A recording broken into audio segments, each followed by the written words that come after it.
ব্রাহ্মণবাড়িয়া আগে আমরা জগজাটি লেগেছিলাম বিখ্যাত, এখন দি প্রেমের জন্য বিখ্যাত। বেশিরভাগই আমরা বানবেরিয়ায় পড়ে মানে প্রেমের টানে। কয়েকদিন আগে আসলো আমরা কালাছড়াতে, আবার এখন দেখা গেছে যে আইফুল্ল নাসিরনগর কুড্ডাতে।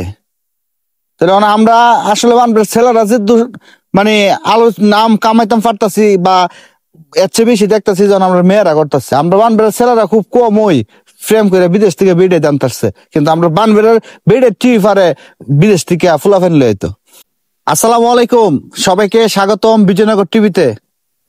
ব্রাহ্মণবাড়িয়ার ছেলেরা যতটুক ইতিহাস গড়তে না পারে, মেয়েরা কিন্তু এর চেয়ে বেশি করে। কিছুদিন পর পর ব্রাহ্মণবাড়িয়ার মেয়েরা এমন ভালোবাসা দেয় বাইরের দেশের মানুষের, কেউ ইউক্রেন থেকে চলে আসে, আবার কেউ চীন থেকে চলে আসে।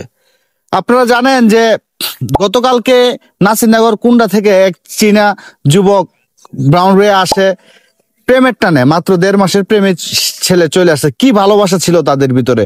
এর কিছুদিন আগে কিন্তু আমাদের বিজয়নগরে কালাছড়াতে আসছিল ইউক্রেনের এক নাগরিক, কারণ এখানে যুদ্ধ বেশি ছিল। তো আসছে, বিয়ে শাদী হয়েছে, আমরাও দেখছি, অনেকে আমরা সংবাদ প্রচার করছি, আপনাদেরকে দেখাইছি।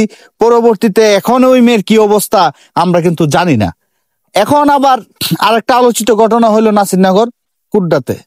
তো এখন বিষয় হলো, আমি আজকে থেকে হয়তো বেশ কয়েক মাস আগে অথবা বছর আগে একটা নিউজ দেখছিলাম, পাকিস্তানে এরকম চীনা নাগরিকরা পাকিস্তানের মেয়েদেরকে বিয়ে করে নিয়ে ওই দেশে নিয়ে বিক্রি করে দেয় বা পতিতালয়ে বিক্রি করে দেয়।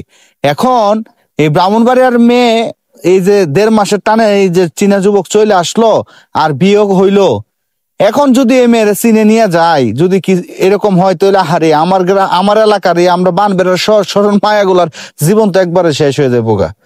যাই হোক, কিন্তু আমরা বানবেড়ার মায়েরা পারে বিদেশ থেকে প্রেম করে লয় তারা, আর আমি কিচ্ছুই পারলাম না জীবনে। তো যাই হোক, বিষয় হলো বিয়া হয়েছে ভালো কথা, সংসার জীবন যদি সুন্দর হয়, সুখের হয়, মধুময় হয়, এটাই। কিন্তু আবার মধু খাইনি আবার জায়গা, আমি তো এই চিন্তা করতেছি। তো মেয়েরা একটু সচেতন হতে হবে। এরকম অনেক ফাঁদ থাকে, অনেক কিছুই থাকে। এরকম পাকিস্তানে একটা নিউজ প্রচার হয়েছিল যে পাকিস্তানে পাঞ্জাবে বিভিন্ন মেয়েদেরকে এরকম চীনা যুবকরা বিয়া করে নিয়ে পরবর্তীতে দেখা গেছে যে তাদেরকে মানে পতিতালয়ে বিক্রি করে দিচ্ছে বা অনেকের জীবনও চলে গেছে। তো আমরা চাই না যে আমাদের এই ব্রাহ্মণবাড়ির সহজ সরল মেয়েগুলা মানে এইভাবে প্রতারিত হোক। এই বিষয়টা আসলে খুবই আশ্চর্যজনক যে চীন থেকে আইসা এই লোকটা বিয়ে করে গেছে। এখন তো দেখা গেছে যে এই লোকটা ওই মেয়েটারে না ওই নিল, কিন্তু কয়েকদিন থাইকে সে চলে গেল। চলে যাওয়ার পরে এই মেয়ের কি হইব? এই মেয়েটার যে একটা ক্ষতি হইব, এই ক্ষতি মানে কিভাবে সে পূরণ করবে? তো আবেগে পড়া ভালো, কিন্তু এত আবেগে পড়া ভালো না যে মানে বাংলাদেশের হইলে তো আমরা ধরতারুম বা দেখতারুম, কিন্তু চীনের যুবকরা ধরুম কেমনে? ব্রাহ্মণবাড়িয়ার এই কুড্ডার বিষয়টা কিন্তু বর্তমানে ফেসবুকে সবচেয়ে বেশি মানে আলোচিত ঘটনা।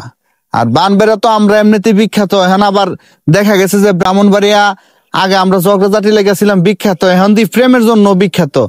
বেশিরভাগই আমরা বানবেড়িয়ায় পড়ে মানে প্রেমের টানে। কয়েকদিন আগে আসলো আমরা কালাছড়াতে, আবার এখন দেখা গেছে যে আইফুল্ল নাসিরনগর কুড্ডাতে। তাহলে আমরা আসলে বানবের ছেলেরা যে মানে আলো নাম কামাইতাম পারতাছি বা এর চেয়ে বেশি দেখতেছি যখন আমরা মেয়েরা করতেছি। আমরা বানবেড়ার ছেলেরা খুব কম ওই ফ্রেম করে বিদেশ থেকে বেড়ে জানতেছে, কিন্তু আমরা বানবেড়ার বেড়ে টিভি পারে বিদেশ থেকে ফুলাফেন লইতো।